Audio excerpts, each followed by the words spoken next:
എന്തൊക്കെ കഴിക്കാം, എന്തൊക്കെ കഴിക്കാൻ പാടില്ല, വർക്കൗട്ട് ചെയ്യുവാണെങ്കിൽ എന്തോരം ചെയ്യണം, അങ്ങനെ ഒരുപാട് സംശയങ്ങളുള്ള ഒരു പീരീഡാണ് പ്രഗ്നൻസി ആൻഡ് പോസ്റ്റ് പാർട്ടം. ആരോഗ്യത്തിൽ നിന്ന് അതിനെക്കുറിച്ച് കൂടുതൽ സംസാരിക്കാനായിട്ട് എൻ്റെ കൂടെയുള്ളത് ദൃശ്യയാണ്. ഫിറ്റ് ബേ വിത്ത് പൈ എന്ന് പറയുന്ന ഓൺലൈനിലൂടെ ട്രെയിനിങ് കൊടുക്കുന്ന ദൃശ്യയുടെ അടുത്ത് ഒരു ലോഡ് കാര്യങ്ങൾ എനിക്ക് ചോദിക്കാറുണ്ട്. ദൃശ്യ, ഞാനീ പറഞ്ഞ പോലെ ആ ഒരു ഗർഭകാലം, അതിനുശേഷം കുട്ടി ഉണ്ടായി കഴിയുന്ന സമയത്ത് എല്ലാവർക്കും ഏറ്റവും കൂടുതൽ സംശയങ്ങൾ ഡയറ്റിനെ കുറിച്ചിട്ടും വർക്കൗട്ടിനെ കുറിച്ചുമാണ്. അതിലോട്ട് പോകുന്നതിന് മുന്നേ എൻ്റെ ആദ്യത്തെ സംശയം, ബ്രീതിങ് എക്സസൈസസ് ഞാൻ പ്രസവിക്കുന്നതിന് മുന്നേയും അത് കഴിഞ്ഞു എല്ലാം എൻ്റെ അമ്മ നിർബന്ധിച്ച് ചെയ്യിച്ചപ്പോൾ എനിക്ക് വയറ് സിസേറിയനായിരുന്നു. അമ്മയുടെ അടുത്ത് ചോദിക്കണ്ട, അമ്മ ശ്വാസം വിടാൻ പറ്റാത്ത എന്നെ കൊണ്ട് എന്തിനത് ചെയ്യിപ്പിക്കണം? അപ്പോൾ അമ്മ പറഞ്ഞു, നിനക്ക് മനസ്സിലാവില്ല അതിൻ്റെ ഇമ്പോർട്ടൻസ്. വയറ് കുറയണമെങ്കിൽ ഈ ശ്വാസം പിടിച്ചിട്ടുള്ള വർക്കൗട്ട് അത് ചെയ്യണം എന്ന് എനിക്കറിയില്ലായിരുന്നു അത് ഇത്ര ഇമ്പോർട്ടൻ്റ് ആണ്. അതുപോലെ അമ്മ പിറ്റേ ദിവസം തന്നെ 4th day 5th day വയറ് കെട്ടി. പിന്നെ എനിക്കൊന്നും ഓർമ്മയില്ല. വയറ് കെട്ടുന്നു, അതിനുശേഷം ബെൽറ്റ് എടുത്തു. ഞാനിതെല്ലാം പ്രോപ്പറായിട്ട് ചെയ്തിട്ടുണ്ടായിരുന്നു. അപ്പം നമ്മൾ അവിടെ നിന്ന് തുടങ്ങുകയാണ്. ഒന്ന്, ഈ വയറ് കെട്ടൽ ശരിക്കും ആവശ്യമാണോ? വയറ് കെട്ടൽ പലരുടെയും വിചാരം നമ്മൾ വയറ് കെട്ടുന്നത് വയറ് കുറയാൻ വേണ്ടിയിട്ടാണെന്നാണ്. പക്ഷേ ഈ വയറ് കെട്ടുന്നതും വയറ് കുറയുന്നതുമായിട്ട് യാതൊരു ബന്ധവുമില്ല. അത് നമ്മൾ വയറ് കെട്ടുന്നതിന് ഒരു പോസിറ്റീവ് സൈഡ് ഉണ്ട്. അതെന്താണെന്ന് വെച്ചാൽ നമ്മൾ ഡെലിവറി ചെയ്യുമ്പോൾ നമ്മുടെ കോർ മസിൽസ് ഭയങ്കര വീക്കായിരിക്കും. ഇപ്പം നമുക്കൊന്ന് കുഞ്ഞിന് ഈവൻ കുഞ്ഞിൻ്റെ ഒരു ഡയപ്പർ മാറ്റാനോ ഒക്കെ നമുക്ക് ഭയങ്കര ബുദ്ധിമുട്ടുള്ളൊരു സ്റ്റേറ്റിലായിരിക്കും. കാരണം അത്രയും നമ്മൾ വീക്കാവുകയാണ്, കോർ മസിൽസ് ഭയങ്കര വീക്കായിരിക്കും.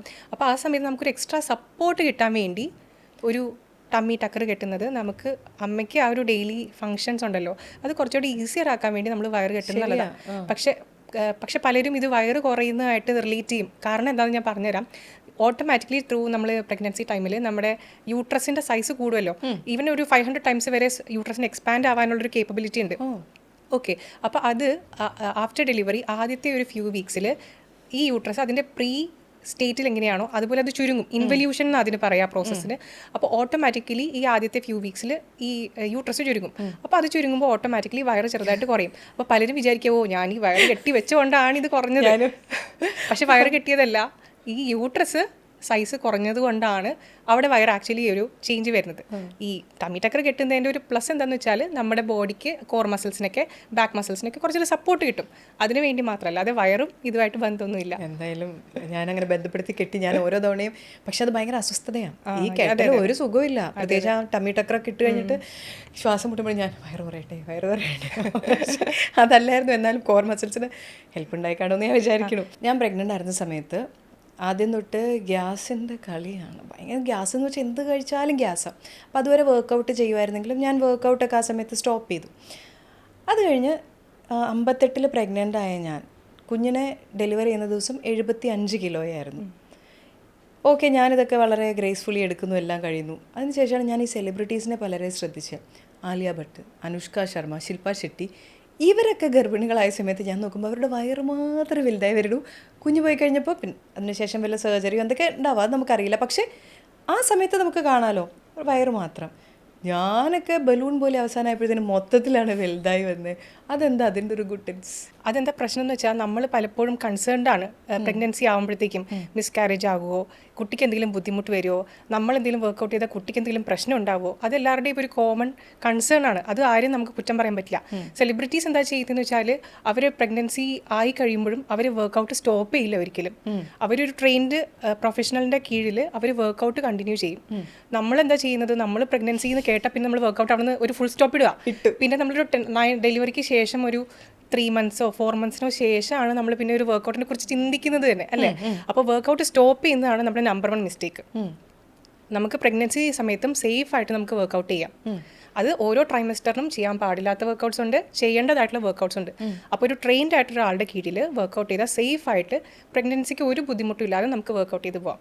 പിന്നെ ഡയറ്റിൻ്റെ കാര്യം, പിന്നെ നമ്മുടെ കോമൺ ആയിട്ട് നമ്മൾ ചെയ്യുന്നതെന്ന് വെച്ചാൽ 2 പേർക്ക് വേണ്ടി ഫുഡ് കഴിക്കും, ഇല്ലേ? നമ്മൾ മനസ്സിലാക്കേണ്ട കാര്യം, നമ്മുടെ വയറ്റിലുള്ള കുഞ്ഞ് ഒരു 60 kgs ഉള്ളൊരു കുഞ്ഞല്ല.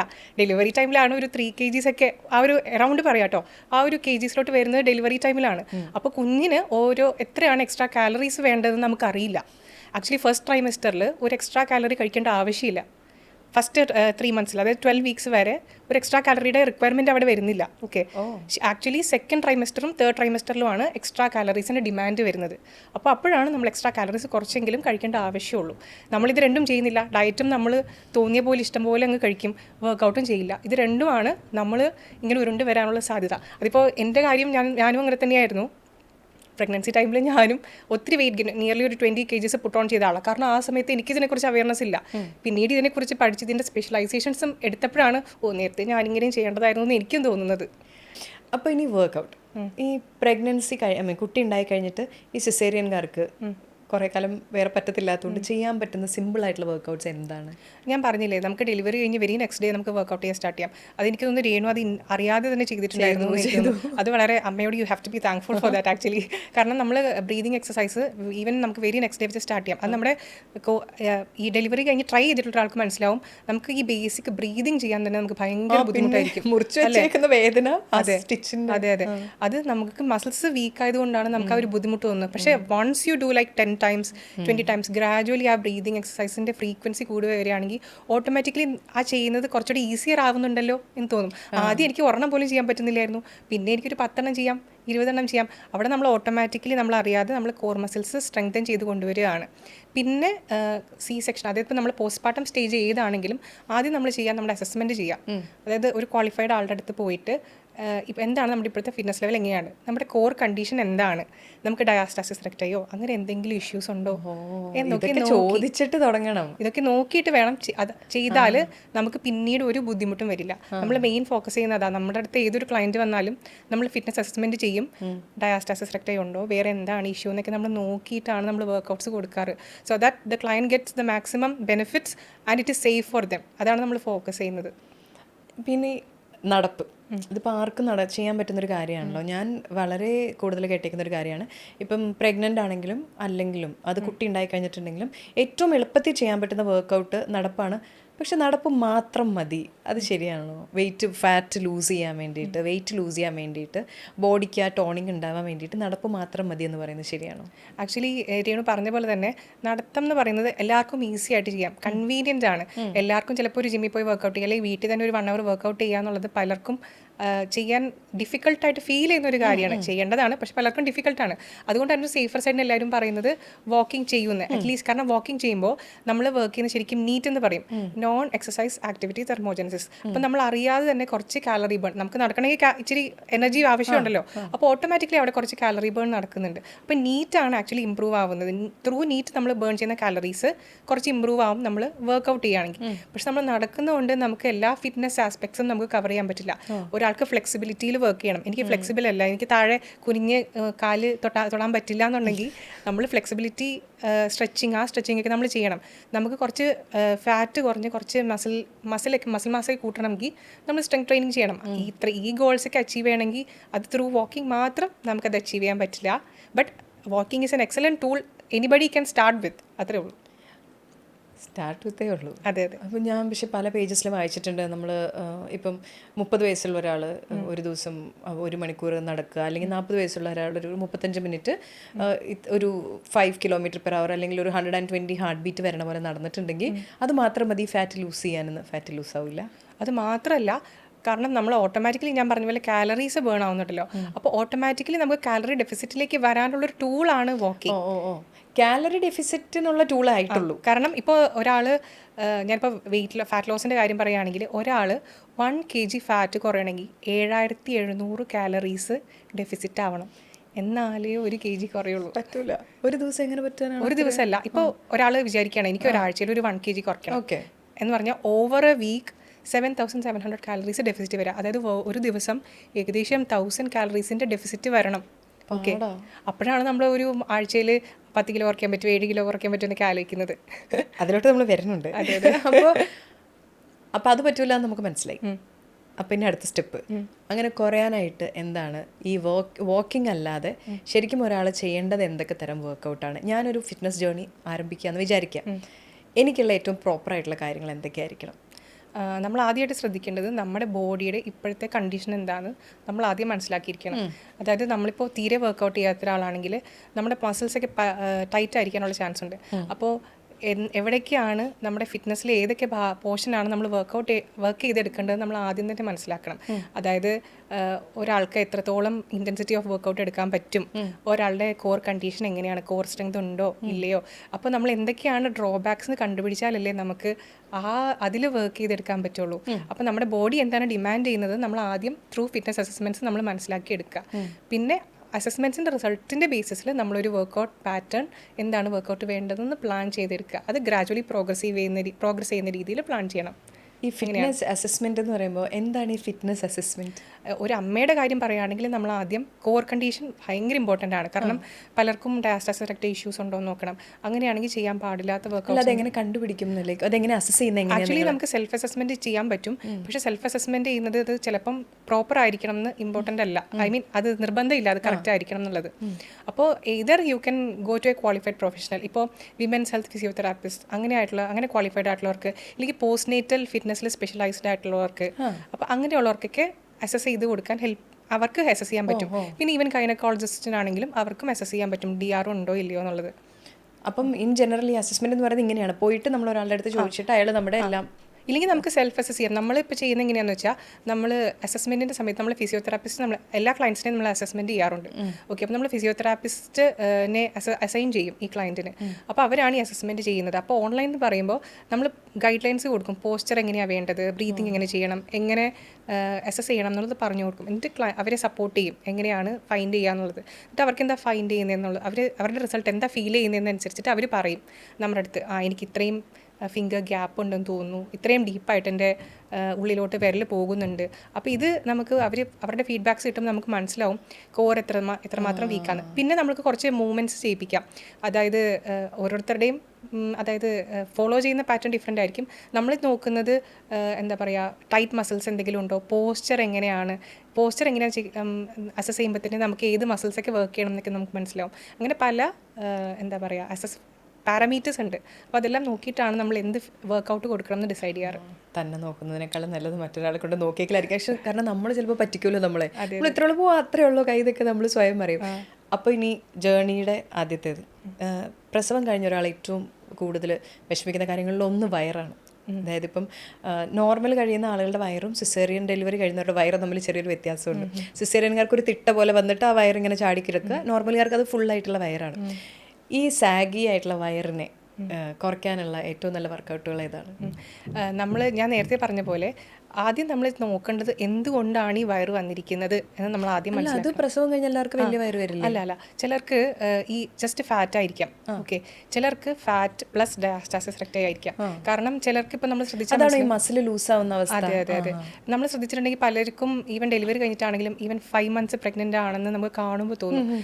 അത് പലരും വിചാരിക്കും അത് ജസ്റ്റ് ഫാറ്റ് ആണെന്നാണ്. പക്ഷേ അത് നമ്മൾ അസസ്മെന്റ് ചെയ്യുമ്പോഴായിരിക്കും നമുക്ക് മനസ്സിലാവുക ഡയാസ്റ്റാസിസ് റെക്ട എന്ന് പറഞ്ഞൊരു കണ്ടീഷനുണ്ട്, അതുകൊണ്ടാണ് ആ ടമ്മി ബൾജ് വന്നിരിക്കുന്നത് എന്നുള്ളത്. അപ്പോൾ അത് ഒന്ന് ഹീലാവണം എന്നുണ്ടെങ്കിൽ നമ്മൾ അതിന് സ്യൂട്ടബിൾ ആയിട്ടുള്ള വർക്കൗട്ട്സ് ചെയ്യണം. അതൊരു കൈൻഡ് ഓഫ് റീഹാബ് എന്ന് വേണമെങ്കിൽ പറയാം. ഓക്കെ, അപ്പോൾ കറക്റ്റായിട്ടുള്ള കോർ മസിൽസിനെ അതായത് ഡീപ്പ് കോർ മസിൽസ് ആണ് വരുന്നത്. ട്രാൻസ്വേഴ്സ് അബ്ഡമിനസ് എന്ന് പറയുന്ന ആ മസിലാണ് നമ്മുടെ ഡീപ്പ് കോർ മസിൽ എന്ന് പറയുന്നത്. അപ്പോൾ ആ മസിലിനെ ഫോക്കസ് ചെയ്തിട്ടുള്ള വർക്കൗട്ട്സ് നമ്മൾ ഗ്രാജുവലി എന്താ പറയുക പ്രോഗ്രസീവ്ലി ലോഡ് ചെയ്ത് നമ്മൾ അങ്ങനെ വർക്കൗട്ട് ചെയ്ത് വരുമ്പോഴാണ് അവിടെ ഒന്ന് സ്ട്രോങ് ആവുക. അത് ചെയ്യുമ്പോൾ ഓട്ടോമാറ്റിക്കലി ഡയാസ്റ്റാസിസ് റെക്ട അതിൻ്റെ ഒരു അളവ് കുറഞ്ഞ് റെഡി ആയിട്ട് വരും. ഓക്കെ, അപ്പോൾ വയറിന് വേണ്ടി തന്നെ അങ്ങനെ നമുക്ക് ചെയ്യാൻ വർക്കൗട്ട്. ഇനി ഫാറ്റ് ആണെങ്കിൽ നമ്മൾ കാലറി ഡെഫിസിറ്റിലേക്ക് വരിക എന്നുള്ളതാണ്. അത് നമുക്ക് ത്രൂ പ്രോപ്പർ സ്ട്രക്ചേർഡ് വർക്കൗട്ട്സ് ചെയ്യുമ്പോൾ നമ്മൾ ശ്രദ്ധിക്കേണ്ടത് നമ്മുടെ ഫിറ്റ്നസ് ലെവൽ അനുസരിച്ചിട്ടുള്ള വർക്കൗട്ട്സ് ചെയ്യുക. ആദ്യം തന്നെ പോയി ചാടൽ ഓടൽ അങ്ങനെ ചെയ്യാൻ കണ്ടീഷൻഡ് ആയിട്ടുള്ള ഒരാളാണെങ്കിൽ ആൾക്ക് ചെയ്യാം. പക്ഷേ അങ്ങനെ കണ്ടീഷൻഡ് അല്ലാത്തൊരു ബോഡി ആണ് എന്നുണ്ടെങ്കിൽ ആദ്യമേ ചാട്ടോ ഓട്ടോ അങ്ങനെ ഒഴിവാക്കി ആദ്യം എവിടെയാണ് പ്രോബ്ലം അതിൽ വർക്ക് ചെയ്തിട്ട് then you can gradually move on. Okay, അങ്ങനെയാണ്. അപ്പം ഈ സമയത്ത് നമ്മൾ പാല് കൊടുക്കുന്ന ഒരു സമയം കൂടി ആയിരിക്കുമല്ലോ. ഈ കാലറി ഡെഫിസിറ്റ് ആയിട്ട് വർക്കൗട്ട് ചെയ്യുന്ന കാര്യം പറഞ്ഞല്ലോ, ലൈക്ക് കാലറീസിന് കുറയ്ക്കലാണല്ലോ. അപ്പോൾ ഈ പാല് കൊടുക്കുന്ന സമയത്ത് നമ്മൾ അങ്ങനെ ചെയ്യുമ്പോൾ അത് പ്രശ്നം വരത്തില്ല? അല്ലെങ്കിൽ എത്രത്തോളം കാലറി വേണം കുഞ്ഞിന് പാല് കൊടുക്കുന്ന ഒരു സമയത്ത്? നമ്മൾ ക്വാളിറ്റി ഓഫ് ഫുഡാണ് നമ്മൾ മെയിനായിട്ട് ഫോക്കസ് ചെയ്യേണ്ടത്. More than quality. നമ്മൾ കഴിക്കുന്ന ഫുഡിൽ മാക്സിമം ന്യൂട്രിയൻസ് കിട്ടാൻ നോക്കുക. അത്യാവശ്യം നന്നായിട്ട് പ്രോട്ടീൻ റിച്ച് ആയിട്ടുള്ളൊരു ഫുഡ് കഴിച്ച് ആവശ്യത്തിന് ഫൈബർ കണ്ടൻറ്റ് വെച്ച് കാപ്സ് വേണം. കാപ്സ് നമ്മൾ കംപ്ലീറ്റ്ലി കട്ട് ഡൗൺ ചെയ്യാൻ പാടില്ല ഈ സമയത്ത്. കാരണം നമുക്ക് ബോഡിക്ക് എനർജി ആവശ്യമുണ്ട്, ആവശ്യത്തിന് കാർബ്സ് നന്നായിട്ട് ബാലൻസ് ചെയ്യുക പ്ലേറ്റ് എന്നുള്ളതാണ് ഇമ്പോർട്ടൻറ്റ്. അപ്പോൾ നല്ലൊരു ബാലൻസ്ഡ് മീൽ നമ്മൾ ഒരു പ്രോപ്പർ ഗ്യാപ്പിൽ കറക്റ്റായിട്ട് കഴിക്കുന്നുണ്ടെങ്കിൽ ബ്രസ്റ്റ് ഫീഡിങ്ങിന് ഒരിക്കലും ഒരു പ്രശ്നം വരില്ല. അതുപോലെ തന്നെ നമ്മളിപ്പം ഓൺലൈനിലൊക്കെ പോയി സോഷ്യൽ മീഡിയയിലൊക്കെ ചെല്ലുമ്പോൾ ആദ്യം അമ്മമാരായിരുന്ന സമയത്ത് അവരുടെ സാഗി ബ്രസ്റ്റും എല്ലാം കഴിഞ്ഞിട്ട് അവർ പിന്നീട് അവരുടെ ട്രാൻസ്ഫോർമേഷൻ വീഡിയോസ് കാണിച്ച് അതിലൊക്കെ കാണിക്കാറുണ്ട് അതിനുശേഷം പഴയ പോലെ ആവുന്നത് അല്ലെങ്കിൽ വീണ്ടും ഫേം ആവുന്നതൊക്കെ. ശരിക്കും അത് അവർ വീഡിയോയിൽ കാണിക്കുന്നതാണോ അതോ ആ ഒരു സാഗി ബ്രസ്റ്റൊക്കെ അതിനുശേഷം പഴയ പോലെ ആക്കാൻ പറ്റുമോ? ആക്ച്വലി നമ്മൾ വർക്കൗട്ട് ചെയ്യുന്നത് ഏതൊരു വർക്കൗട്ടും നമ്മൾ ടാർഗറ്റ് ചെയ്യുന്ന മസിൽസിനാണ് അല്ലേ. നമ്മളെ ബ്രസ്റ്റിൽ ആക്ച്വലി മസിൽസ് ഇല്ല, ഇറ്റ് ഈസ് ജസ്റ്റ് ഫാറ്റ്, പിന്നെ മാമറി ഗ്ലാൻസ് ആണ്, നെർവ്സ്, അതൊക്കെയാണ് മെയിൻ ഈ ബ്രസ്റ്റിൻ്റെ കോണ്ടന്റ്. ബ്രസ്റ്റിലുള്ളത് ഇതാണ്, മസിൽസ് ഒരിക്കലും ഇല്ല. അതുകൊണ്ട് നമുക്ക് ഡയറക്റ്റും ബ്രസ്റ്റിനെ ടാർഗറ്റ് ചെയ്തിട്ടുള്ള വർക്കൗട്ട്സ് എന്ന് പറഞ്ഞ സാധനം ഇല്ല. അത് it is just A myth. Okay, നമുക്ക് ചെയ്യാൻ പറ്റുന്നത് എന്താണെന്ന് വെച്ചാൽ നമുക്ക് എന്തുകൊണ്ടാണ് സാഗിനെസ്, ഇപ്പം നമുക്ക് ചെസ്റ്റ് മസിൽസ് വീക്ക് ആണെങ്കിൽ, അതായത് ഈ ബ്രസ്റ്റിൻ്റെ അണ്ടർലൈങ് മസിലാണ് പെക്ടോറൽ മസിൽസ്, നമ്മൾ ചെസ്റ്റ് മസിൽസ് എന്ന് പറയുന്നത്. അപ്പോൾ ചെസ്റ്റ് മസിൽസിന് ഫോക്കസ് ചെയ്തിട്ടുള്ള വർക്കൗട്ട് ചെയ്യാം. അപ്പോൾ വൺസ് ചെസ്റ്റ് ഇച്ചിരി ഫേം ആകുമ്പോൾ ഓട്ടോമാറ്റിക്കലി നമുക്കൊരു തോന്നലുണ്ടാവും, കുറച്ചുകൂടെ ഫേം ആയ പോലെ ഒരു ഫീലിംഗ് കിട്ടും. പിന്നെ ഒരു കാര്യം, പലർക്കും പോസ്റ്റർ ഒരു ഇഷ്യൂ ആണ്. ഇപ്പം ഞാനിപ്പോൾ ഇരിക്കുന്നത് ഇപ്പം ഇങ്ങനെ കൂനിക്കൂടി ഇരിക്കുന്ന ഒരാളാണെങ്കിൽ ഓക്കെ, നമ്മൾ ആ ഒരു പോസ്റ്ററിന് നമ്മുടെ ബ്രസ്റ്റിൻ്റെ ഒരു ഇമ്പാക്റ്റ് ഉണ്ട്. അങ്ങനെ ഒരു കൂനിക്കൂടി നിൽക്കുന്ന ഒരാളാണെങ്കിൽ ഓട്ടോമാറ്റിക്കലി നമുക്ക് കാണുമ്പോൾ ഇച്ചിരി ഡ്രൂപ്പി അല്ലെങ്കിൽ സാഗി ബ്രസ്റ്റ് ആണ് നമുക്ക് ഫീൽ ചെയ്യും. ഓക്കെ, അത് നമ്മൾ പോസ്റ്റർ ഒന്ന് കറക്റ്റ് ചെയ്യണം. അപ്പോൾ എന്തുകൊണ്ടാണ് ഇപ്പോൾ ചിലർക്ക് ബിഹേവിയർ ഹാബിച്വലായിട്ട് ഇങ്ങനെ കൂനിക്കൂടി നടക്കുന്ന ആൾക്കാരാവും, ചിലർക്കത് വീക്ക് ബാക്ക് മസിൽസ് ഉണ്ടെങ്കിൽ ഉണ്ടാവും. ഇപ്പോൾ എസ്പെഷ്യലി സിറ്റിംഗ് ജോബൊക്കെ ചെയ്യുന്നവർക്ക് നമ്മൾക്ക് പൊതുവേ കാണുന്നതാണ്, അവർക്ക് ബാക്ക് മസിൽസ് ഓട്ടോമാറ്റിക്കലി വീക്ക് ആവും. ഓക്കെ, കാരണം നമ്മൾ ട്രെയിൻ ചെയ്യുന്നില്ലല്ലോ, ഫുൾ ടൈം ജസ്റ്റ് ഇരുന്ന് വർക്ക് ചെയ്യല്ലേ, നമ്മൾ ഡെസ്ക് ജോബായിട്ട് ചെയ്യല്ലേ.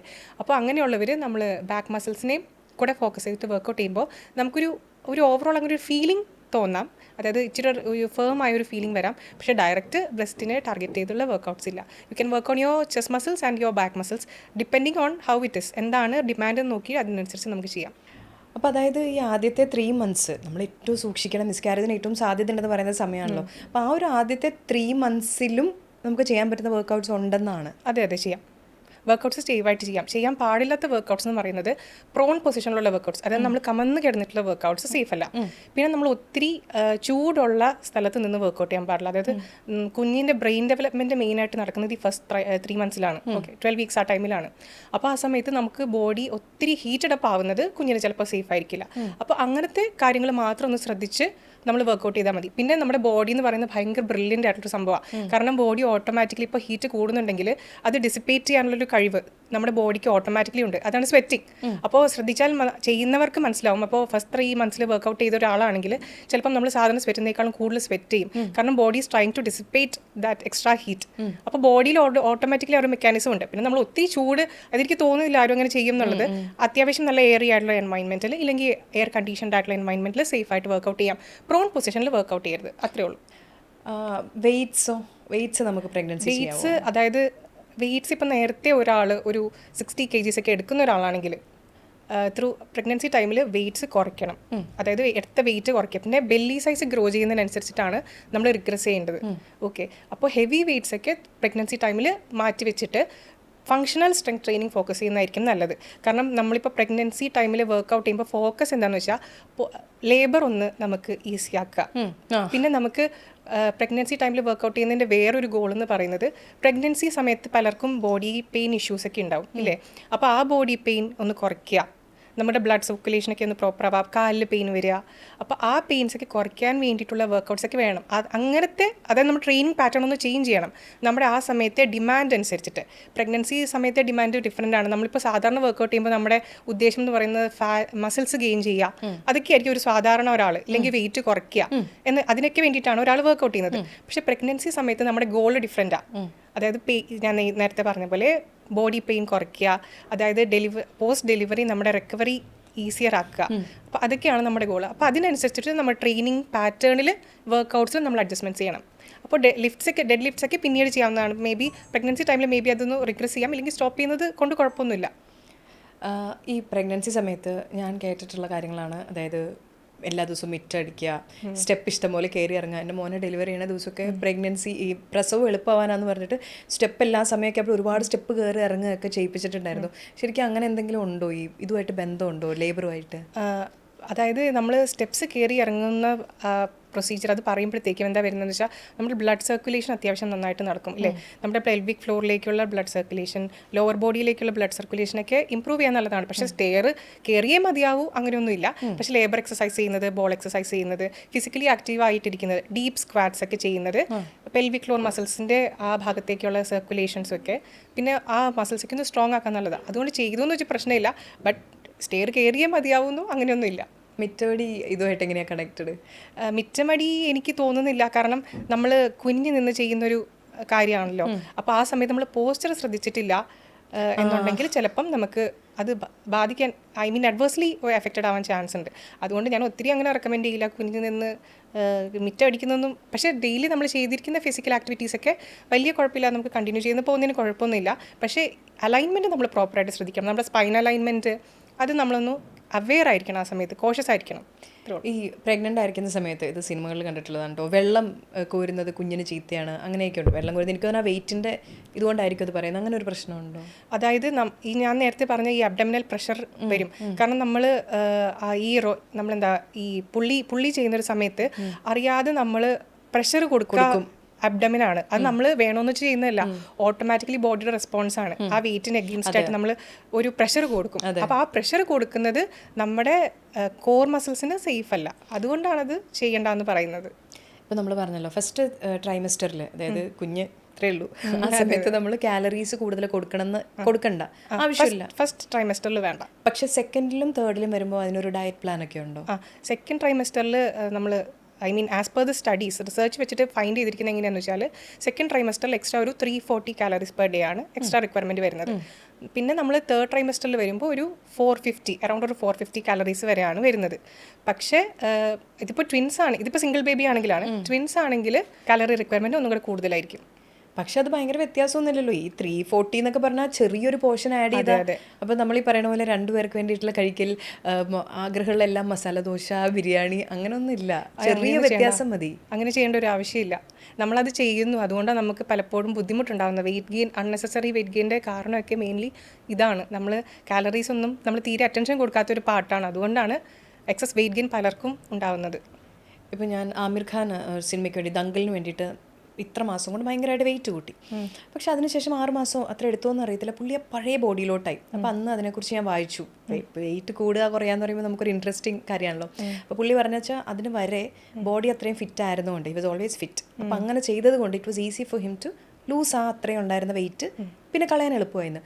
ശരിക്കും പ്രഗ്നൻസി സമയത്തെ അതുവരെയുള്ള വർക്കൗട്ട് അത് കണക്റ്റഡ് ആണോ ലേബറും അത് കഴിഞ്ഞിട്ടുള്ള പോസ്റ്റ് ആ റിക്കവറി ആയിട്ട് കണക്റ്റഡ് ആണോ ഈ വർക്കൗട്ട്?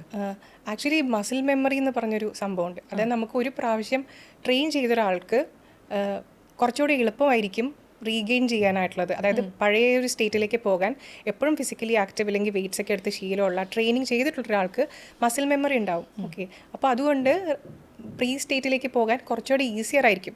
പക്ഷേ ത്രൂ പ്രഗ്നൻസി സമയത്തും വർക്കൗട്ട് കണ്ടിന്യൂ ചെയ്യുന്ന ഒരാൾക്കായിരിക്കും കുറച്ചുകൂടെ ഒരു എഫക്റ്റ് ഉണ്ടാവുക. കാരണം നമ്മൾ 9 months ബ്രേക്ക് അല്ലെങ്കിൽ 40 weeks ബ്രേക്ക് എന്ന് പറയുന്ന ഒരു ലോങ് ബ്രേക്ക് അല്ലേ, അത് വെച്ചിട്ട് ചിലപ്പം നമുക്ക് ഒത്തിരി എഫക്റ്റീവായിട്ടൊരു എന്താ പറയുക ഒരു പ്രീ സ്റ്റേറ്റിലേക്ക് പോകുന്നത് ചിലപ്പം ഇത്രയും വലിയ ബ്രേക്ക് എടുക്കുന്ന ഒരാൾക്ക് പോസിബിൾ ആയിരിക്കില്ല. പക്ഷേ തീരെ വർക്കൗട്ട് ചെയ്യാത്ത ഒരാളെക്കാളും എളുപ്പമായിരിക്കും നേരത്തെ വർക്കൗട്ട് ചെയ്തിട്ടുള്ള ഒരാൾക്ക്. ഈ പ്രഗ്നൻസി സമയത്ത് ഇപ്പം ദൃശ്യ പറഞ്ഞു 20 kgs കൂടി, ഞാൻ 58 നിന്ന് 75 ആയി.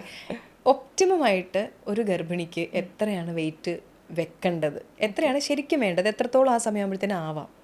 അത് ഓരോ സ്ത്രീയുടെയും പ്രീ പ്രഗ്നൻസിയിലുള്ള ഫിറ്റ്നസ് ലെവൽ അനുസരിച്ച്, ഫിറ്റ്നസ് ലെവൽ എന്ന് വെച്ചാൽ BMI ആണ് നമ്മൾ മെയിനായിട്ട് ഫോക്കസ് ചെയ്യുന്നത്. അതായത് ഇപ്പോൾ ഓവർ വെയിറ്റ് ആയിട്ടുള്ള ഒരാൾക്ക് ഡിഫറെൻ്റ് ആണ്, എത്ര kgs കൂടാം സേഫ് ആയിട്ട് എന്നുള്ളത്. അണ്ടർ വെയിറ്റ് ആയിട്ടുള്ള ഒരാൾക്ക് ഡിഫറെൻ്റ് ആണ്, നോർമൽ വെയിറ്റ് ആയിട്ടുള്ളവർക്ക് ഡിഫറെൻ്റ് ആണ്, ഒബീസ് ആയിട്ടുള്ളവർക്ക് ഡിഫറെൻ്റ് ആണ്. അപ്പോൾ നമുക്ക് ഓരോ, അതായത് ഇപ്പോൾ ഒബീസ് ആയിട്ടുള്ള ഒരാൾ മാക്സിമം ഒരു 6 kgs ഒക്കെ മാത്രമേ കൂടാൻ പാടുള്ളൂ. കാരണം മനസ്സിലായില്ലേ, കാരണം അത് ഒരു ഓട്ടോമാറ്റിക്കലി നമ്മുടെ ബോഡിയിൽ ഫ്ലൂയിഡ്സ് എക്സ്ട്രാ ഉണ്ടാവും, ബേബിയുടെ വെയിറ്റ് വരും, പ്ലസൻറ്റ. അപ്പോൾ ഇതൊക്കെ കാരണമാണ് നമ്മൾ 6 kgs വരെ മാക്സിമം എന്ന് പറയുന്നത്. കാരണം എത്രത്തോളം വെയിറ്റ് കൂടുന്നോ അത് ഈ അമ്മയുടെ ശരീരത്തിനും ഈവൻ കുഞ്ഞിൻ്റെ ഡെലിവറി പ്രോസസ്സിനും കുഞ്ഞിൻ്റെ ആരോഗ്യത്തിനൊക്കെ അഡ്വേഴ്സ് ആയിട്ട് എഫക്റ്റഡ് ആവും. നേരെ മറിച്ച് അണ്ടർ വെയിറ്റ് ആയിട്ടുള്ള ആൾക്ക് മേ ബി ഒരു 16 kgs വരെ കൂടാം. ആസ് പെർ ദ സ്റ്റഡീസ് ആ ഡാറ്റയാണോ ഞാൻ പറയുന്നത്. 16 kgs വരെ അണ്ടർ വെയിറ്റ് ആയിട്ടുള്ള ഒരാൾക്ക് കൂടാം. നോർമൽ വെയിറ്റ് ആണെങ്കിൽ അറൗണ്ട് ഒരു 12 kgs ഒക്കെ. ഞാൻ ഭയങ്കര കൂടുതലായിരുന്നല്ലോ. ഞാൻ 20 ആയിരുന്നു. So you are better than me actually. Okay. അപ്പം പിന്നെ ഒരു കാര്യം, ഇപ്പോൾ ഈ പ്രഗ്നൻസിയിൽ നമ്മൾ കഴിക്കുന്ന ഫുഡുകളുണ്ടല്ലോ. ഇപ്പോൾ എൻ്റെ അമ്മ ഗർഭിണിയായിരുന്ന സമയത്ത് എന്നും വോമിറ്റിംഗ് ആയിരുന്നു അത്ര. അപ്പോൾ ഒരു ഏത്തപ്പഴം എല്ലാ ദിവസവും കഴിക്കായിരുന്നു. അപ്പോൾ എൻ്റെ സമയത്തല്ല, എൻ്റെ അനിയൻ്റെ സമയത്ത് അത് വന്നു. അപ്പോൾ എന്നെ പ്രഗ്നൻ്റ് ആയിരുന്ന സമയത്ത് ഞാൻ ഐ വാസ് ഓൺലി 3.5 കിലോ. പക്ഷെ എൻ്റെ അനിയൻ 5 കിലോയ്ക്ക് അടുത്തുണ്ടായിരുന്നു. അപ്പോൾ അമ്മ പറഞ്ഞു എന്ന് ഞാൻ ഏത്തപ്പഴം കഴിച്ചിട്ടായിരിക്കും ഞാൻ പ്രഗ്നൻസിയിൽ എനിക്ക് ഏത്തപ്പഴം തന്നില്ല. അമ്മ പറഞ്ഞു നീ ഏത്തപ്പഴം കഴിക്കരുത്, വെയിറ്റ് വെക്കാൻ വേണ്ടിയിട്ടുള്ള സാധനമാണ്, അതുകൊണ്ടാണ് അവനെ പ്രസവിക്കാൻ ഭയങ്കര പാടായിരുന്നു. ആ പ്രഗ്നൻസി തന്നെ അമ്മ പറയണ ഒരു വല്ലാത്ത ഒരു ഓഡിയോയിലായിപ്പോയി എന്നുള്ളത്. ശരിക്കും ഈ ഏത്തപ്പഴം കഴിക്കുന്നുണ്ട്, ഇപ്പം you know about diets and pregnancy. അപ്പോൾ അത് ശരിക്കും കുട്ടിയുടെ വെയിറ്റിനെ എഫക്റ്റ് ചെയ്യുമോ നമ്മളാ കഴിക്കുന്ന ഫുഡ്? ഓക്കെ. ഏത്തപ്പഴം എന്ന് പറയുന്നത് ആക്ച്വലി ഭയങ്കര ന്യൂട്രീഷ്യസ് ആയിട്ടുള്ളൊരു ഫ്രൂട്ടാണ്. പക്ഷേ അതിൽ ശ്രദ്ധിക്കേണ്ടതെന്ന് വെച്ചാൽ അതിന് കാലറി വാല്യൂ ഇച്ചിരി കൂടുതലാണ് ഏത്തപ്പഴത്തിൻ്റെ. അതായത് ഒരു പഴം കഴിക്കുകയാണെങ്കിൽ അറൗണ്ട് ഒരു 100 calories ഒക്കെ ഉണ്ടാവും ഒരു ഏത്തപ്പഴത്തിൽ. അപ്പോൾ നമ്മളത് മാത്രമല്ല അതിൽ പ്രോട്ടീൻ കോണ്ടന്റ് ഇല്ല. നമ്മൾ കാർബ്സ് റിച്ച് ആയിട്ടുള്ളൊരു ഫുഡാണ് ഈ ഏത്തപ്പഴം. പിന്നെ അതിൽ ആവശ്യത്തിന് നല്ല ന്യൂട്രിയൻസ് ഉണ്ട്, പൊട്ടാസ്യം ഉണ്ട്, നല്ല മൈക്രോ ന്യൂട്രിയൻ റിച്ച് ആണെന്ന് മാത്രം. പ്ലസ് ഈ കാർബ്സും ഉണ്ട്. പക്ഷെ അതിൽ ഒരു ബാലൻസ്ഡ് മീലല്ലോ ജസ്റ്റ് ഒരു ഏത്തപ്പഴം എന്ന് പറഞ്ഞാൽ. മാത്രമല്ല കാലറീസ് പെട്ടെന്ന് കൂടും ഈ ഫ്രൂട്ട് കഴിക്കുമ്പോൾ. അതാണ് ഏത്തപ്പഴം കഴിക്കാം, പക്ഷെ ലിമിറ്റ് ചെയ്യുന്നത് എപ്പോഴും നല്ലതായിരിക്കും. നന്നായി, എനിക്ക് അമ്മ തന്നില്ല, ഞാൻ കഴിച്ചില്ല. അപ്പോൾ ഈ ഗർഭസമയത്തെ അമ്മയുടെ ഭാരം വെക്കുന്നത് അത് ശരിക്കും പറഞ്ഞാൽ പ്രസവത്തിന് എന്തെങ്കിലും തരത്തിൽ അത് എഫക്റ്റ് ചെയ്യുമോ? അഫക്റ്റ് ചെയ്യും. കാരണം നമ്മൾ പ്രഗ്നൻസി ടൈമിൽ നമുക്ക് ജസ്റ്റേഷണൽ ഡയബറ്റീസ് വരാൻ പോസിബിലിറ്റി കൂടുതലാണ്. ഓക്കെ. അപ്പോൾ ജസ്റ്റേഷണൽ ഡയബറ്റീസ് എന്ന് പറയുമ്പോൾ ആ സമയത്ത് നമ്മൾ ഇൻസുലിൻ സെൻസിറ്റിവിറ്റി ഉണ്ട്.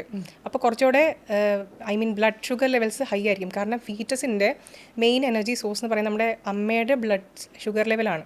ഓക്കെ. അപ്പോൾ എപ്പോഴും ബ്ലഡ് ഷുഗർ ലെവൽ ഇച്ചിരി ഹൈ ആയിരിക്കും സാധാരണ ഗതിയേക്കാളും പ്രഗ്നൻസി ടൈമിൽ. പിന്നെ അപ്പോൾ diabetes in case gestational diabetes വരികയാണെങ്കിൽ ഓട്ടോമാറ്റിക്കലി ബേബിക്ക് വെയിറ്റ് കൂടാനുള്ള സാധ്യതയുണ്ട്. ആൻഡ് വെയിറ്റ് ഇപ്പോൾ ബിഗർ ബേബി ആണെങ്കിൽ നോർമൽ ഡെലിവറി അല്ലെങ്കിൽ വെജൈനൽ ഡെലിവറി നടക്കാനുള്ള പോസിബിലിറ്റി അവിടെ കുറഞ്ഞു വരും. കൂടുതലും സി സെക്ഷനെ ഡിപ്പെൻഡ് ചെയ്യേണ്ട ഒരു സാധ്യതയിലേക്ക് വരും in case if baby is too big. കാരണം ത്രൂ വെജൈന കുഞ്ഞിനെ പുറത്ത് വരാനുള്ളൊരു ആ ഒരു സൈസിലല്ല. ഇപ്പോൾ ടൂ മച്ച് ബിഗ് ആണെങ്കിൽ ഡോക്ടേഴ്സ് പലപ്പോഴും സജസ്റ്റ് ചെയ്യുക സി സെക്ഷൻ ആയിരിക്കും സേഫർ എന്നുള്ള രീതിയിലാണ്. അപ്പോൾ ഒത്തിരി കുഞ്ഞിന് വെയിറ്റ് കൂടാതിരിക്കാൻ നമ്മൾ ശ്രദ്ധിക്കണം. അധികം വെയിറ്റ് നമ്മുടെ ബോഡി ഗെയിൻ ചെയ്യുകയാണെങ്കിൽ കൂട്ടത്തിൽ ബേബിയും ഗ്രോ ചെയ്യാനുള്ളൊരു പോസിബിലിറ്റി ഉണ്ട്, വെയിറ്റ് കൂടും കുഞ്ഞിന്. അപ്പോൾ നമുക്ക് സേഫായിട്ടൊരു വെജൈനൽ ഡെലിവറി ചിലപ്പം പോസിബിൾ ആയിരിക്കില്ല. അതുപോലെ തന്നെ ഇപ്പോൾ നമ്മൾ കുഞ്ഞിന് ജന്മം കൊടുത്തു കഴിഞ്ഞിട്ടുള്ളതാണ് പിന്നീടുള്ള ഒരുപാട് സംശയങ്ങളും. സി സെക്ഷനും ഇപ്പോൾ വജൈനൽ ഡെലിവറി, 2 തരത്തിലുള്ള ഡെലിവറീസ് ഉണ്ടല്ലോ. എത്ര ഡിഫറെൻ്റ് ആണ് ഈ പോസ്റ്റ് പാർട്ടം ഇവരുടെ വർക്കൗട്ട് ജേർണി? അതായത് സി സെക്ഷൻ കഴിഞ്ഞ ഒരാളും നോർമൽ ഡെലിവറി കഴിഞ്ഞ ഒരാളും തമ്മിൽ അത് കഴിഞ്ഞ് വർക്കൗട്ട് ചെയ്യുമ്പോൾ എത്രത്തോളം ഡിഫറൻസ് ഉണ്ട്, എന്തൊക്കെ ശ്രദ്ധിക്കണം?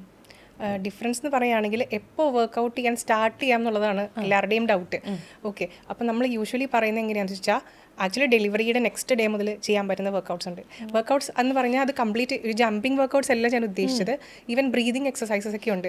അത് even from the next day you can start to follow that. അത് സേഫായിട്ട് ചെയ്യാൻ പറ്റുന്ന വർക്കൗട്ടാണ്. ആൻഡ് ഈവൻ അത് അമ്മയ്ക്ക് വളരെ റിക്കവറി ഒന്നുകൂടെ ഫാസ്റ്റർ ആക്കും. ഓക്കെ. പിന്നെ ഈ എപ്പോൾ സ്റ്റാർട്ട് ചെയ്യാം എന്നുള്ളത് നമ്മൾ യൂഷ്വലി പറയാറ് എപ്പോഴും 6 വീക്സ് കഴിയുമ്പോഴാണ് ഗൈനക്കിൻ്റെ ഒരു ഫോളോ അപ്സ് എപ്പോഴും ഉണ്ടാവുക ആഫ്റ്റർ ഡെലിവറി. അതായത് ഒരു 45th ഡേയിൽ ഒരു എന്താ പറയുക ഒരു ഫോളോ അപ്പ് ചെക്കപ്പ് ഉണ്ടാവും. അപ്പോൾ എപ്പോഴും നമ്മൾ ഈ ഫോളോ അപ്പ് വിസിറ്റിന് പോകുമ്പോൾ ഡോക്ടറിൻ്റെ അടുത്തൊരു കൺസെൻറ്റ് മേടിക്കുക. കൺസെൻറ്റ് എനിക്കൊരു വർക്കൗട്ട് ചെയ്യാൻ സ്റ്റാർട്ട് ചെയ്യാമോ എന്ന് ചോദിക്കുന്നത് എപ്പോഴും നല്ലതായിരിക്കും. അത് 45 ഡേ കഴിഞ്ഞിട്ടേ സ്റ്റാർട്ട് ചെയ്യാൻ പാടുള്ളൂ എന്ന് നിർബന്ധമില്ല. ആക്ച്വലി നേരത്തെ സ്റ്റാർട്ട് ചെയ്യാം. പിന്നെ ഫോർ എ സേഫർ സൈഡ് ഒരു ഗൈനക്കിൻ്റെ ഒരു എന്താ പറയുക ഒരു ക്ലിയറൻസ് കിട്ടാൻ വേണ്ടിയിട്ടാണ് നമ്മൾ 45 ഡേയ്സ് കഴിഞ്ഞ് സ്റ്റാർട്ട് ചെയ്യാം. After you get clearance from your doctor U can start എന്ന് ഞങ്ങൾ പറയുന്നത് അതുകൊണ്ടാണ്. നേരെ മറിച്ച് സി സെക്ഷനിൽ വരുമ്പോൾ സി സെക്ഷൻ്റെ സ്കാറില്ലേ അത് കംപ്ലീറ്റ്ലി ഹീൽ ആവണം. അതാണ് മെയിൻ ഫോക്കസ്. കാരണം വർക്കൗട്ട് ചെയ്യുന്ന സമയത്ത് ഇപ്പോൾ സി സെക്ഷൻ കംപ്ലീറ്റ്ലി ഹീൽ അല്ലെങ്കിൽ ഈ അമ്മയ്ക്ക് കംഫർട്ടബിൾ ആയിരിക്കില്ല വർക്കൗട്ട് ചെയ്യുന്നത്. ഒരാളുടെ വർക്കൗട്ട് ചെയ്യുമ്പോൾ നമുക്ക് പിന്നെ പേടിയാവും. എന്തെങ്കിലും കംഫർട്ട് അല്ലാതെ തോന്നുകയാണെങ്കിൽ പിന്നീട് ആ ഒരു ജേർണി കണ്ടിന്യൂ ചെയ്യാൻ ഒരു അമ്മയ്ക്ക് ഒരു കൺസേൺ ഉണ്ടാവില്ലേ. അതുകൊണ്ടാണ് നമ്മൾ സി സെക്ഷൻ കംപ്ലീറ്റ്ലി ഹീൽ ആയതിനു ശേഷം we can start to do the workouts നമ്മൾ പറയുന്നത്. അത് ചിലപ്പോൾ ഓരോരുത്തർക്കും ഡിഫറെൻ്റ് ആണ്. ചിലർക്ക് 2 months തന്നെ കംപ്ലീറ്റ്ലി ഹീലാവും, ചിലർക്ക് 3 months എടുക്കും, ചിലർക്ക് 4 months എടുക്കും.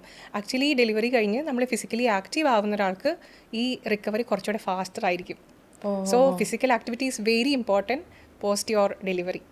അപ്പോൾ ഈ കംപ്ലീറ്റ് ബെഡ് റെസ്റ്റിൻ്റെ ഒന്നും ആവശ്യമില്ല. ഞാൻ ചോദിക്കാൻ വരികയായിരുന്നു, അപ്പം സിസേറിയൻ കഴിഞ്ഞിട്ട് 1 മാസം കട്ടിലിൽ നിന്ന് അനങ്ങാതെ കിടക്കണം എന്ന് പറയുന്നതിൽ അർത്ഥമില്ല? ഇല്ലില്ല. കാരണം ഈവൻ നമ്മളത് കുറേ പേര് നമ്മൾ എക്സാമ്പിൾസ് അങ്ങനെ കണ്ടിട്ടുണ്ട്.